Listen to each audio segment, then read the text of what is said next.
प्रिय बच्चों, अभिजीत क्लासेस में आपका वेलकम है। अभिजीत क्लासेस में आपका स्वागत है। आज हम स्पेयर की चर्चा करेंगे, स्पेयर के वॉल्यूम की चर्चा करेंगे, स्पेयर के covered surface area of sphere की चर्चा करेंगे, हेमी स्पेयर की चर्चा करेंगे, स्पेरिकल सेल की चर्चा करेंगे। स्पेयर बच्चों होता है, आपने देखा होगा, जैसे आप देखे होंगे फुटबॉल देखे होंगे, वॉलीबॉल, फुटबॉल हुआ, वॉलीबॉल, थ्रो बॉल हैं, तरबूज, ये सब क्या हैं? स्पेयर के एग्जाम्पल्स हैं। ठीक है बच्चों, clear? Sphere if a circle, प्रिय बच्चों आप सर्किल जानते होंगे, जैसे ये हमारा क्या है? सर्किल है। ये क्या है? सर्किल है। यदि हम इस सर्किल को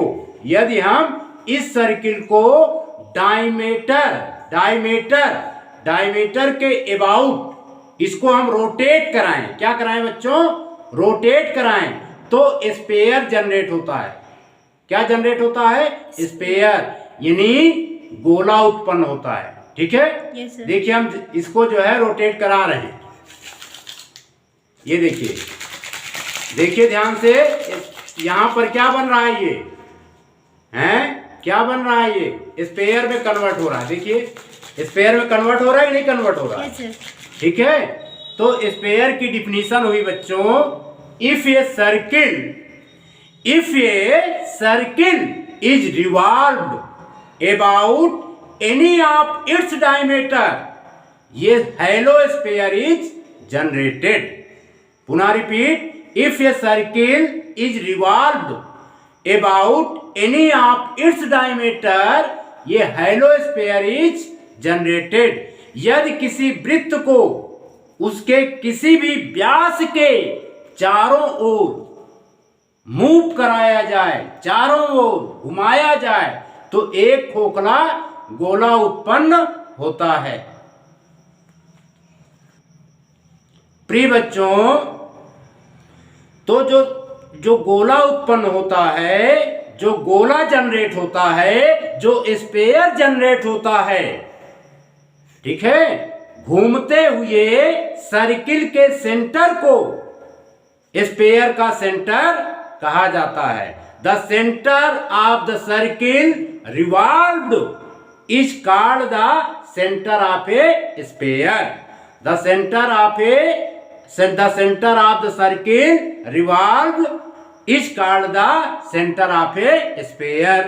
घूमते हुए वृत्त के केंद्र को गोले का केंद्र कहा जाता है। And the radius of the circle revolved is called the radius of the sphere. घूमते हुए वृत्त की त्रिज्या को गोले की त्रिज्या कही जाती है।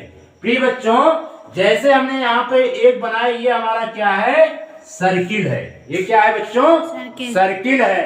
तो सर्किल का जो, अगर इस सर्किल को, अगर हम इस सर्किल को डायमीटर, यहाँ पर डायमीटर क्या है? AB है। इस डायमीटर के थ्रू इसको हम रोटेट कराएं अबाउट द डायमीटर, इसे हम रोटेट कराते हैं, तो ये सर्किल जो है स्पेयर में कन्वर्ट हो जाता है। ये सर्किल किस में कन्वर्ट होता है बच्चों? स्पेयर में कन्वर्ट होता है। ठीक है, तो सर्किल की जो सेंटर होगी, वही सेंटर स्पेयर की भी होगी। सर्किल की जो रेडियस होगी, वही रेडियस स्पेयर की भी होगी। क्लियर? कोई प्रॉब्लम? प्रिय बच्चों, यहां पर हमने डिफिनीशन लिखा गया है, ए solid obtained by the revolving a circular lamina about any of its diameter is called a solid sphere. ठीक है, ये solid obtained by revolving a circular lamina about any of its diameter is called a solid sphere। किसी वृत्ताकार पटल को उसके किसी भी व्यास के चारों ओर घुमाने से प्राप्त ठोस को गोला कहा जाता है। ठीक है बच्चों, मान लीजिए वृत्ताकार पटल है, इसको हम डायमीटर के थ्रू रोटेट कराते हैं अबाउट इट्स डायमीटर को थ्रू रोटेट कराते हैं तो एक ठोस गोला जनरेट होता है, एक सॉलिड स्फीयर जनरेट होता है। पुनः देखो बच्चों, रोटेट करा रहे हैं तो एक सॉलिड स्फीयर जनरेट हो रहा है। क्या जनरेट हो रहा है? एक सॉलिड स्फीयर। क्लियर? कोई प्रॉब्लम?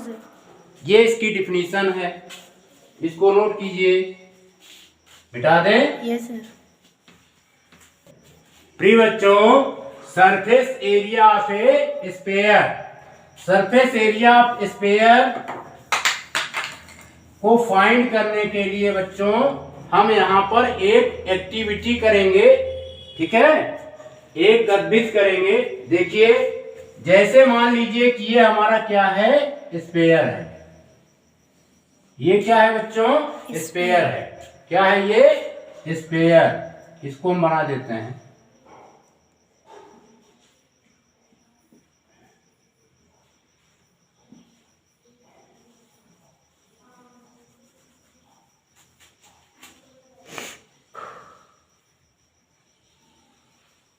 ये बच्चों हमारा क्या है? स्फीयर है। ठीक है, और ये स्फीयर जो होता है, ये हमारा क्या है? एक स्फीयर है। ठीक है, स्फीयर की एक रेडियस मान लेते हैं कि स्फीयर की रेडियस क्या है? इस स्फीयर की रेडियस क्या है बच्चों? r है। रेडियस स्फीयर की जो है r कंडीशंस में क्या होती हैं? सेम होती हैं। r ये है तो r ये भी होगा, ठीक, और r रेडियस ये भी होगा, और इस साइड में भी रेडियस क्या होंगे? r होंगे। स्फीयर के ऑल साइड्स, सभी साइडों की रेडियस क्या होती है बच्चों? सेम होती है। ठीक है, ये हमारा स्फीयर है, स्फीयर का सेंटर O है और इनकी रेडियस क्या है? R है। ठीक है बच्चों? Yes sir. समझ में आ रहा है? इसी रेडियस के हम जो है चार यहाँ पर क्या खींचते हैं? सर्किल। क्या ड्रा करते हैं? सर्किल। एक सर्किल ये ड्रा हो गया बच्चों, एक सर्किल ये ड्रा हो गया। ठीक है, और एक सर्किल ये ड्रा हो गया। अब एक सर्किल हम यहां पर ड्रा कर दे रहे हैं, ठीक, समझने के लिए। और स्फीयर की जो रेडियस है वही रेडियस बच्चों किसकी है? हर एक सर्किल की है। किसकी है? हर एक सर्किल की वही रेडियस है। जो स्फीयर की रेडियस है वही हर एक सर्किल की रेडियस है। समझ में आ रहा है? Yes sir. स्फीयर के सेंटर पर जो है हम क्या कर देते हैं? स्फीयर के सेंटर पर एक कील हम डाल देते हैं। ठीक है, कील। ठीक है, और उस कील के चारों तरफ एक स्ट्रिंग ले करके लपेटना चालू कर देते हैं जब तक कि दूसरे सिरे तक लपेट का एंड ना हो जाए, तब तक लपेटते रहते हैं, और बीच में कहीं पर गैप नहीं होना चाहिए। ठीक है, सेम उसी कंडीशन में सर्किल के सेंटर से ऐसे लपेटना चालू कर देते हैं। ठीक है बच्चों, समझ में आ रहा है? Yes sir. किसको? जिस डोरे को, जिस स्ट्रिंग को हम इसमें लपेटे रहते हैं, उसी स्ट्रिंग या उसी डोरी की लंबाई को हम इसमें लपेटते हैं और इस सर्किल में भी लपेटते हैं, इस सर्किल में भी लपेटते हैं और इस सर्किल में भी लपेटते हैं। समझ में आ रहा बच्चों? इस सर्किल में भी लपेटते हैं, चारों तरफ गैप कहीं पर भी नहीं रहती। और इसी प्रकार इस सर्किल में भी सेंटर से लपेटना चालू कर देते हैं, गैप कहीं पर भी नहीं रहती। ठीक है, तो यहां से ये निष्कर्ष निकला कि गोले के सेंटर से जो हम डोरी को लपेट किए हैं, उस डोरी की लंबाई को हम इस सर्किल में लपेटे हैं, फिर इस सर्किल में लपेटे हैं, इस सर्किल में लपेटे हैं, इस सर्किल में हमने लपेटा है। मान लीजिए डोरी की लंबाई जो है कितनी है? डोरी की लंबाई जो है मान लीजिए 20 मीटर है। कितना है? 20 मीटर। 20 नहीं मानते हैं। डोरी की लंबाई, प्रिय बच्चों मान लीजिए डोरे की लंबाई कितनी है? 16 मीटर। कितनी है? 16 मीटर। 16 metre, 16 metre. ठीक है, तो इसमें जो हमने लपेट लगाई सर्किल में, उस डोरे की लंबाई L1 कितनी थी बच्चों? 4 मीटर। ठीक है, इसमें जो लपेट हमने लगाई उसकी लंबाई L2 कितनी थी? 4 मीटर। इसमें जो हमने लपेट लगाई उसकी लेंथ L कितनी थी बच्चों? 4 मीटर। 4 मीटर, यानी L1, L2, L3। और इसमें हमने जो लपेट किया उसकी लंबाई L4 कितनी थी? 4 मीटर। 4 मीटर। और इस स्पेयर के सेंटर से हमने जो लपेट किया है ना, जो इसमें स्ट्रिंग यानी धागे को हमने इसमें लपेटा, टोटल धागे की जो लंबाई थी वो बच्चों कितनी थी? 16 मीटर। कितनी थी? 16 मीटर। 16 मीटर। तो इसमें आप क्या ऑब्जर्व कर रहे हैं? यानी जिसको हम आंख से देखते हैं, जिसको हम आंख से देखते हैं बच्चों, वो क्या होता है? सरफेस एरिया होता है। वो क्या होता है? सरफेस एरिया होता है।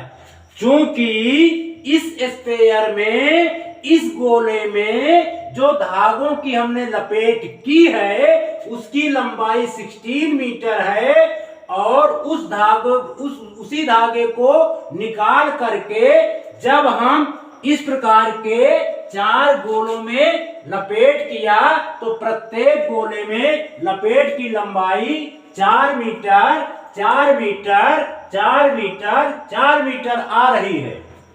तो इसकी मीनिंग ये हो गई कि गोले का जो वक्र पृष्ठ होता है, गोले का जो सरफेस एरिया होता है, वो सर्किल के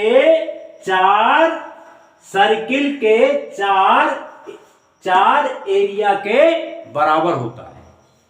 समझ में आया? Yes sir. कोई परेशानी? No sir. तो इसीलिए सर्किल का एरिया क्या होता है? आपने पढ़ा होगा। सर्किल का एरिया क्या होता है बच्चों? पाई आर स्क्वायर। इसका एरिया होगा, इसका भी एरिया क्या होगा बच्चों? पाई आर स्क्वायर, है ना। और इसका भी एरिया क्या होगा? पाई आर स्क्वायर। और इसका भी एरिया क्या होगा? पाई आर स्क्वायर। समझ में आया? तो इसकी मीनिंग ये हो गई कि गोले का जो सरफेस एरिया होता है, गोले का जो सरफेस एरिया होता है, स्पेयर का जो सरफेस एरिया होता है, 4 टाइम्स एरिया ऑफ सर्किल होता है। 4 टाइम्स एरिया ऑफ सर्किल होता है। क्लियर? Yes sir. कोई प्रॉब्लम? No sir. मिटा दें? Yes sir.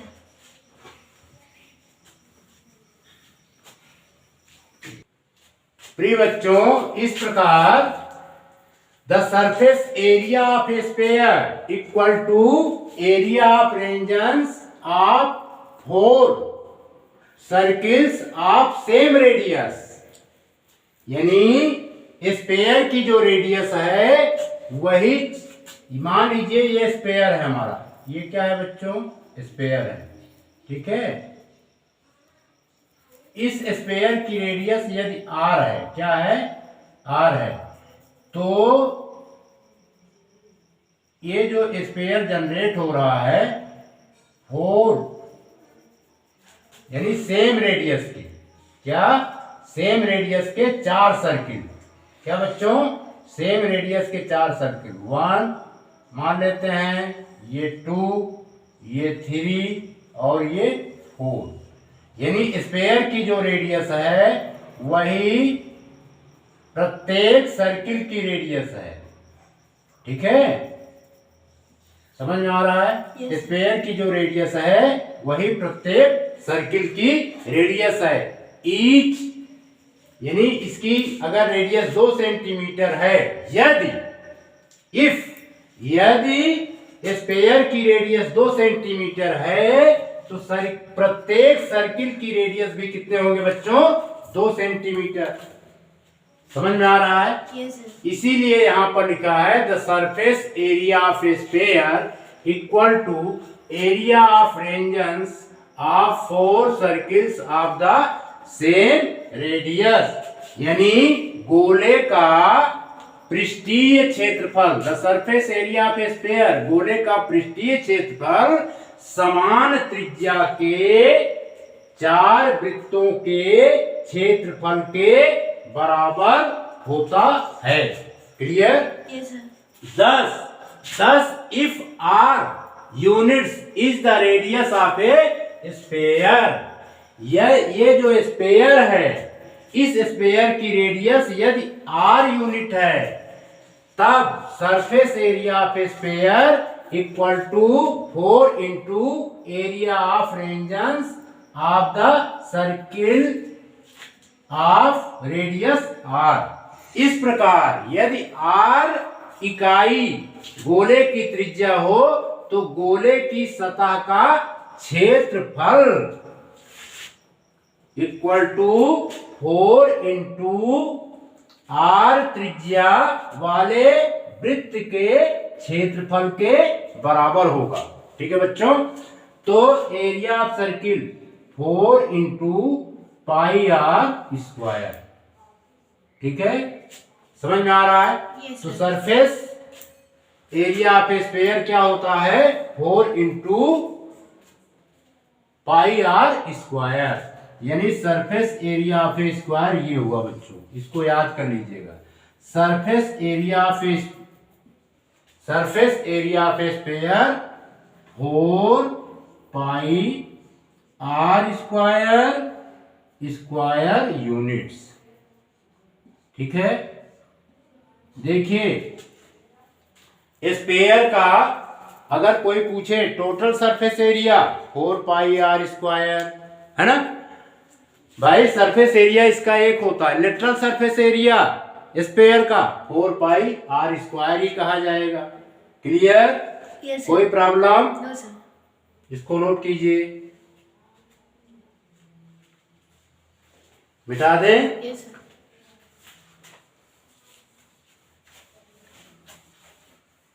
प्रिय बच्चों, second method to find the surface area of a sphere. ठीक है, let us take a cylinder and a sphere of the same radius R. समान त्रिज्या का एक बेलन व एक गोला लेते हैं। ठीक है बच्चों। The sphere touch the surface of the cylinder at 4 point। Spare जो है इस सिलेंडर को 4 पॉइंटों पर टच करता है। यानी स्पेयर का जो सरफेस है, स्पेयर का ये सरफेस सिलेंडर को 4 पॉइंट पर टच करता है, 1 2 3 4। ठीक है बच्चों। उसके बाद we see that the height of cylinder is equal to the diameter of a sphere. हम देखते हैं कि सिलेंडर की ऊंचाई स्पेयर के डायमीटर के बराबर है। Clear? Yes, sir. Hence the surface area of the sphere equal to curved surface area of a cylinder. Curve surface area of a cylinder होता है बच्चों 2 pi r h. But according to given figure h equal to ये r और ये r, h equal to cylinder के diameter के बराबर होगा। और डायमीटर क्या होता है? रेडियस का डायमीटर क्या होता है? रेडियस का डबल होता है। इसलिए एच इक्वल टू 2r, यानी एच के स्थान पर 2r हम पुट करेंगे। क्लियर? Yes, sir. 2 का मल्टीप्लाई करेंगे 4 पाई r का मल्टीप्लाई करेंगे r स्क्वायर। इस प्रकार जो है स्पेयर का सरफेस एरिया यस आता है बच्चों 4 पाई r स्क्वायर यूनिट। क्या आता है? S equal to 4 pi r square unit. ये S equal to 4 pi r square units. ठीक है? Yes, sir. ये इसको नोट कीजिए। प्रिय बच्चों नोट कीजिए। बिठा दें? Yes, sir. प्रिय बच्चों वॉल्यूम ऑफ ए स्पेयर ज्ञात करने के लिए हम कुछ एक्टिविटीज करेंगे। To find the volume of a sphere perform the following activities. पहली कंडीशन, नगण्य मोटाई की किसी भी त्रिज्या का एक खोखला गोलन लेते हैं। क्या लेते हैं बच्चों? एक खोखला गोला लेते हैं, जिसे हम इस इंग्लिश में स्पेयर कहते हैं। ठीक है? Take a hollow sphere. Sphere कैसा होना चाहिए? हैलो स्पेयर, यानी इसका स्पेस जो है खाली होना चाहिए। ठीक है बच्चों? To take a hollow sphere of any radius of negligible thickness. नगण्य मोटाई की किसी भी त्रिज्या का हम एक खोखला गोला लेते हैं, एक खोखला स्पेयर लेते हैं। ठीक है? हैलो स्पेयर लेते हैं। क्लियर? उसके बाद और इसके शीर्ष को कट कर देते हैं। देखिए शीर्ष को हमने क्या कर दिया? एक छेद कर दिया। क्या कर दिया? यहां पर एक छेद कर दिया है। ठीक है? Clear? Thickness and make a hole at the top. और इसके टॉप पर हम एक छेद कर देते हैं। ठीक है? उसके बाद next condition, take and open right circular cone of same radius as that of a sphere and same height. यानी समान हाइट जो इसमें हमारा राइट हैलो, जो हमारा ओपन राइट सर्कुलर कोन है, इसको क्या बोलेंगे? ओपन राइट सर्कुलर कोन, खुला हुआ वृत्तीय कोन। ठीक है? इसका जो है फेस क्या है? खुला हुआ है। तो इसकी हाइट r है, तो इसकी रेडियस भी क्या है बच्चों? r है। इसमें भी इसकी रेडियस क्या है? r है। इस स्फेयर की रेडियस क्या है? r है। समझ में आया? Yes, sir. कोई प्रॉब्लम? No, sir. वही चीज कहा गया है, take and open right circular cone of same radius as that of a sphere and same height. ठीक है बच्चों? यानी समान त्रिज्या, यानी गोले की तरह और समान ऊंचाई का एक खुला लंबवृत्तीय शंकु लेते हैं। क्लियर? Yes, sir. अब इसके बाद next condition, fill the cone with sand. Sand means बालू, सैंड मीन्स बच्चों क्या होता है? रेत। Fill the cone with sand up to brim and pour it. प्रिय बच्चों, fill the cone with sand up to brim. शंकु के किनारे को हम पूरे रेत से भर देते हैं। क्या करते हैं? भर देते हैं। ठीक है।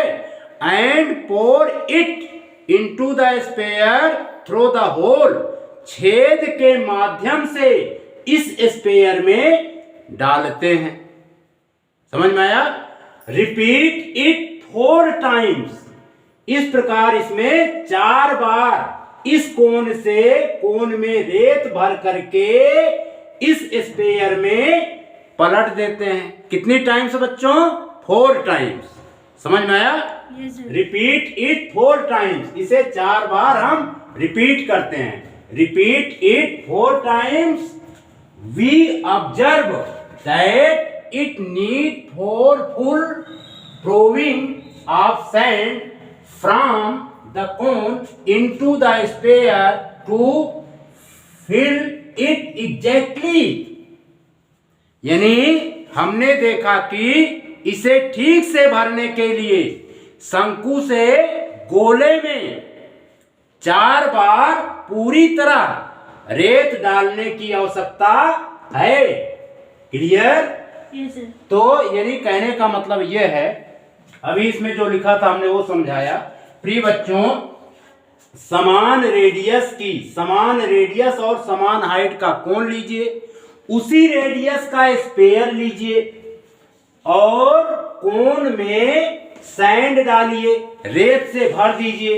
जब हम इसमें रेत से भरते हैं तो 1 बार डालते हैं, तो रेत मान लीजिए यहां तक आ गया।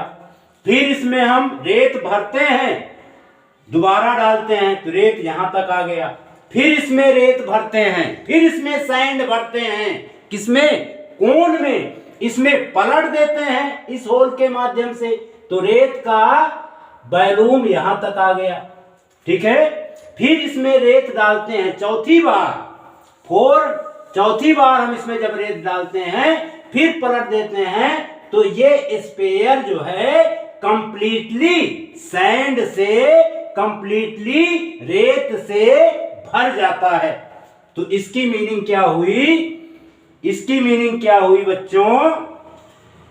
Volume of a sphere any radius equal to 4 into volume of cone of radius R and height are.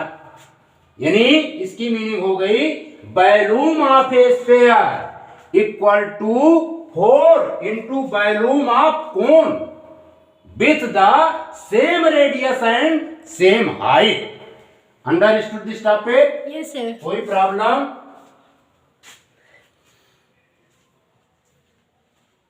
इसको मिटा दे बच्चों। Yes, sir.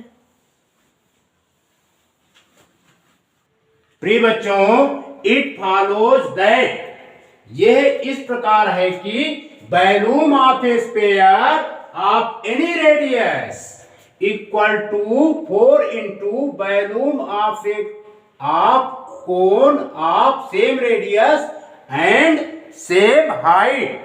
किसी भी त्रिज्या वाले गोले का आयतन इक्वल टू 4 इंटू समान त्रिज्या और समान ऊंचाई वाले शंकु के आयतन, ठीक है बच्चों, के बराबर होता है। thus if r units is the radius of the sphere, यदि r गोले, r जो है रेडियस है, क्या है? रेडियस है। किसका है? स्पेयर का। यदि r स्पेयर की रेडियस है, देन माने तब वॉल्यूम ऑफ ए स्पेयर, गोले का आयतन equal to 4 into volume of cone of radius R and height H. ठीक है, गोले का आयतन 4 गुणे त्रिज्या और ऊंचाई वाले शंकु का आयतन। ठीक है बच्चों, 4 इंटू शंकु का आयतन क्या होता है, volume of a cone 1/3 pi are square into R. R क्यों लिया, क्योंकि हाइट भी यहाँ पर क्या है, एच है। तो इस बच्चों 4 का 1 से मल्टीप्लाई होगा, 4/3 पाई आर स्क्वायर का आर से मल्टीप्लाई हो जाएगा तो R cube. Hence the volume of a sphere of radius r equal to 4/3 pi r cubic units। ठीक है, अतः r त्रिज्या वाले गोले का आयतन 4/3 पाई r क्यूबिक यूनिट्स। इसको नोट कीजिए, मिटा दें। Yes sir. प्रिय बच्चों, स्फेरिकल सेल जिसे हम गोलाकार कोशिका कहते हैं, तो स्फेरिकल सेल जैसे आपने नारियल देखा होगा, नारियल देखा है ना, नारियल को अगर कट किया जाए तो नारियल अंदर से क्या होता है, खोखला होता है। नारियल को अगर छेद कर दिया जाए, है ना, उसके ऊपर का जो जड़ी बूटी होती है उसको हटा दिया जाए तो एक नारियल अगर मिले, उस नारियल में छेद कर दीजिए तो अंदर क्या होता है, पानी होता है, और पानी को निकाल दीजिए तो अंदर का पोर्शन जो होता है बच्चों वो खाली होता है। लेकिन नारियल कुछ मोटाई लिए होता है। नारियल में 2 सरफेस होते हैं, एक अपर सरफेस और एक इनर सरफेस। अपर सरफेस और इनर सरफेस की बीच की जो डिस्टेंस होती है, जो दूरी होती है, उसे हम क्या बोलते हैं, thickness of the spherical cell. इसको क्या कहेंगे बच्चों, thickness of the spherical shell.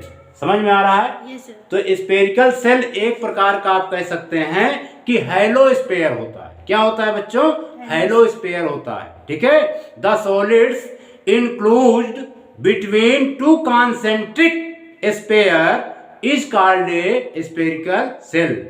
2 सकेंद्री गोलों के बीच सम्मिलित ठोस को गोलाकार कोशिका कहते हैं। क्या कहते हैं बच्चों, गोलाकार कोशिका। यानी इसमें जो है कुछ ना कुछ थिकनेस होता है, ये थिकनेस होता है ना बच्चों, क्या होता है, थिकनेस होता है। मैं इसका एक पोर्शन काट करके बताया है। इसको हम क्या कह सकते हैं, thickness of the spherical shell. क्या कहेंगे बच्चों, thickness of the spherical shell. Clear? Yes sir. कोई problem? No sir. Thickness of the spherical shell. ठीक है, let are and small r, यहां पर जो आर है, कैपिटल आर है, इसको हम क्या कहेंगे बच्चों, आउटर रेडियस। क्या कहेंगे, आउटर रेडियस। और ये स्मॉल आर जो है इसे हम क्या कहेंगे, inner radius. Outer radius of the spherical shell, inner radius of the spherical shell. ठीक है बच्चों, वही चीज यहां लिखी गई है, let are and R be the radii of the outer and the inner sphere, then thickness of the shell, thickness of the shell यानी सेल की मोटाई, यानी outer radius minus inner radius, R minus R. Outer radius में से inner radius को बच्चों यदि हम घटा देते हैं, thickness of a shell find हो जाता है। अब वॉल्यूम ऑफ ए मटेरियल, यानी हमारा जो स्फेरिकल सेल है, स्फेरिकल सेल का मटेरियल जो है उसका वॉल्यूम कितना है, ये होता है बच्चों volume of the spherical shell equal to 4/3 pi r cube, capital r cube minus small r cube. Clear? Yes sir. कोई प्रॉब्लम? No sir. पुनः repeat, the solid include between 2 concentric sphere is called a spherical shell is called a spherical shell. दो सकेंद्री गोलों के बीच सम्मिलित ठोस को गोलाकार कोशिका कहा जाता है। ठीक है बच्चों, यस सर। नोट कीजिए, बिठा दे। Yes sir. प्रिय बच्चों, hemisphere, when a sphere is cut by a plane passing through its center, then the sphere is divided into two equal parts.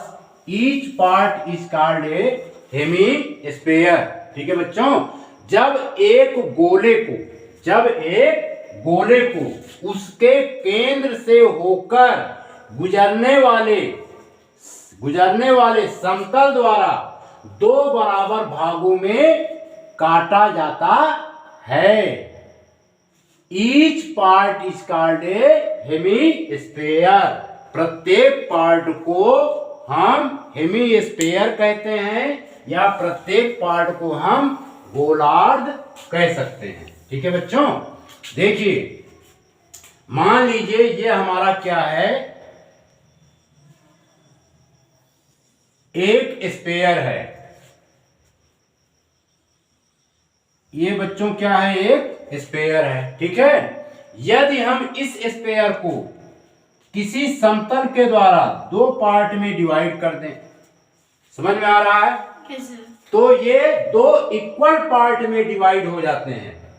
दो इक्वल पार्ट में ये क्या होते हैं बच्चों, डिवाइड हो जाते हैं। ठीक है, जैसे एक इक्वल पार्ट ये हुआ और दूसरा जो कटा एक दूसरा पार्ट ये हुआ। दोनों पार्ट के जो वॉल्यूम होते हैं वो क्या होते हैं, सेम होते हैं। समझ में आया? Yes, इसमें कोई प्रॉब्लम? No sir. अब देखिए इन स्पेयर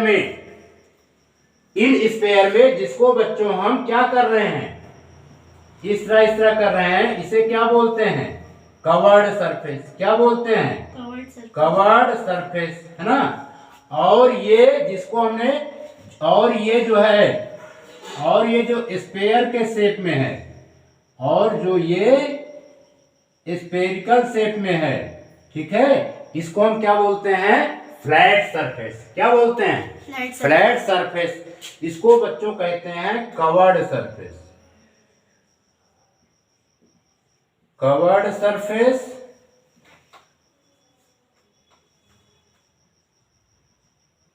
और इसको कहते हैं फ्लैट सरफेस। यानी हेमिस्फीयर में दो सरफेस होते हैं, एक कवर्ड सरफेस और एक फ्लैट सरफेस। फ्लैट सरफेस, एक कवर्ड सरफेस होता है और एक फ्लैट सरफेस होता है। समझ में आ रहा है? Yes, कोई प्रॉब्लम? No sir. और इसकी जो रेडियस है ये क्या है बच्चों, आर है। और इसमें भी इसकी जो रेडियस है ये क्या है, आर है। ठीक है, ये इसका सेंटर है, इसको मिला देते हैं। समझ में आ रहा है? Yes sir. यहाँ से यहाँ तक का जो डिस्टेंस होता है ये क्या कहा जाता है, रेडियस। ठीक है, कोई प्रॉब्लम? और ये भी रेडियस, क्योंकि गोले में देखिए, गोले में मान लीजिए इसको हम सेंटर कर ले रहे हैं तो एक रेडियस तो ये होगा, एक अपर रेडियस ये होगा, एक रेडियस इस साइड में होगा और एक रेडियस इस साइड में होगा। यानी गोले के सेंटर से गोले के सरफेस पर जितने भी बिंदु होते हैं सबकी डिस्टेंस क्या होती हैं, समान होती हैं। यानी उनके रेडियस क्या होते हैं, समान होते हैं, इक्वल होते हैं। तो समझ में आया? तो हेमिस्फीयर में दो सरफेस होते हैं, एक कर्व्ड सरफेस और एक flat surface.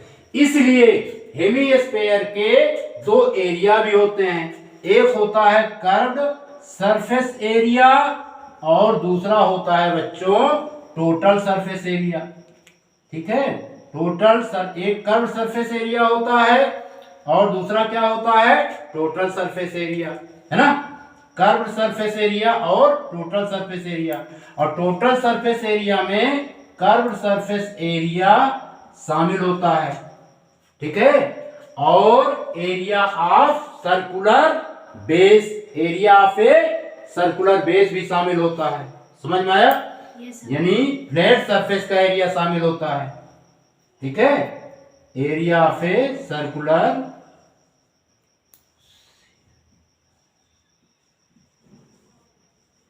Area of a circular base भी शामिल होता है।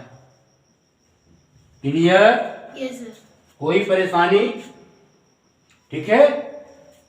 और इसका वॉल्यूम, वॉल्यूम क्या है?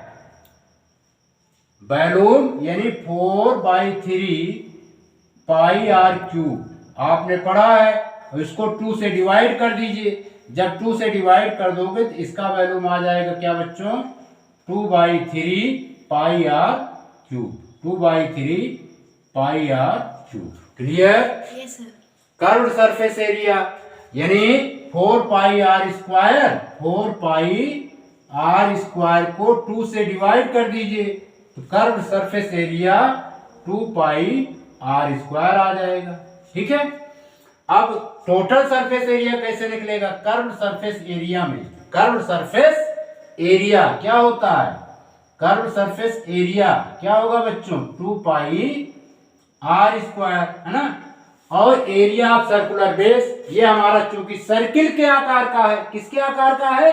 सर्किल के आकार का है, तो एरिया ऑफ सर्किल यानी pi are square, pi are square आप ऐड कर देंगे तो टोटल सरफेस एरिया आ जाएगा बच्चों 3 pi are square, 3 pi are square. Clear? Yes sir. कोई प्रॉब्लम? No sir. मिटा दें? Yes sir.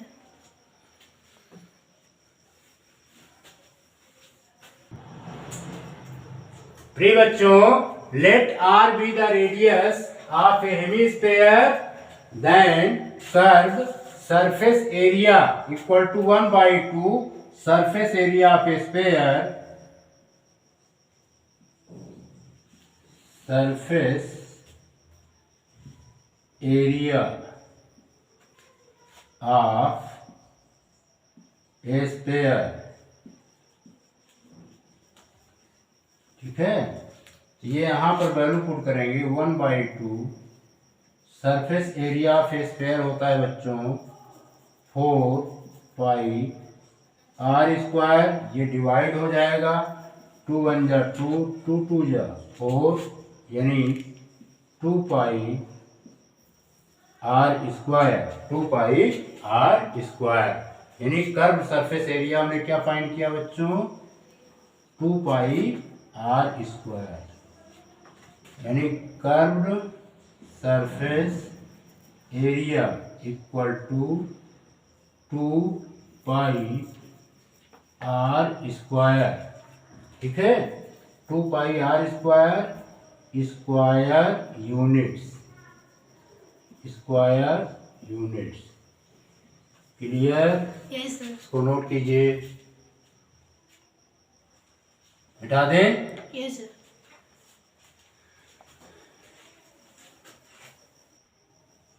प्रिय बच्चों, अब हम फाइंड करेंगे total surface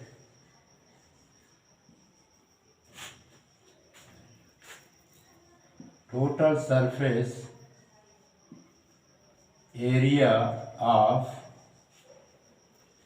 A hemisphere,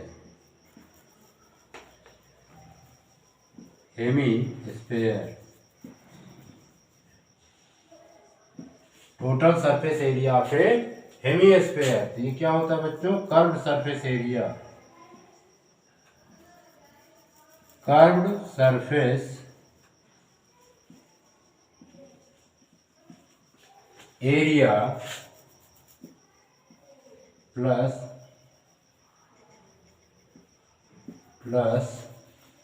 area of circular base, area of a circular base, ठीक है। सर्कुलर बेस भी शामिल कर लिया जाता है। ये पोर्शन हमारा बच्चों क्या कहलाएगा? Circular base. ठीक है। और ये वाला पोर्शन, ये वाला यहाँ से यहाँ तक, ये सब पोर्शन क्या कहलाए जाएंगे? Curve surface area. और कर्व सरफेस एरिया होता है बच्चों 2 pi are square. Area of circular base यानी सर्किल के आकार का है, एरिया क्या हो जाएगा? Pi are square. अब इसको हम ऐड कर देंगे, क्या आएगा? 3 पाई आर स्क्वायर। ठीक है। तो इस प्रकार total surface area of a hemisphere, total surface area of a hemisphere क्या है बच्चों? Total surface area. ठीक है। Of a hemisphere, total surface area of a hemisphere तो है बच्चों 3 pi are square square units.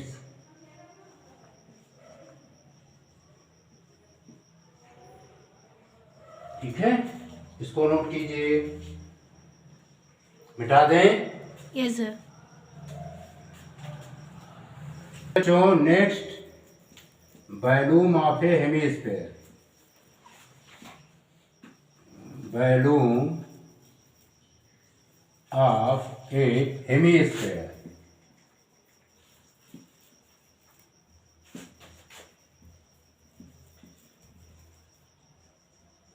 Volume of a hemisphere. ठीक है बच्चों। ये होता है 1/2, 1/2 volume of a sphere, volume of a sphere.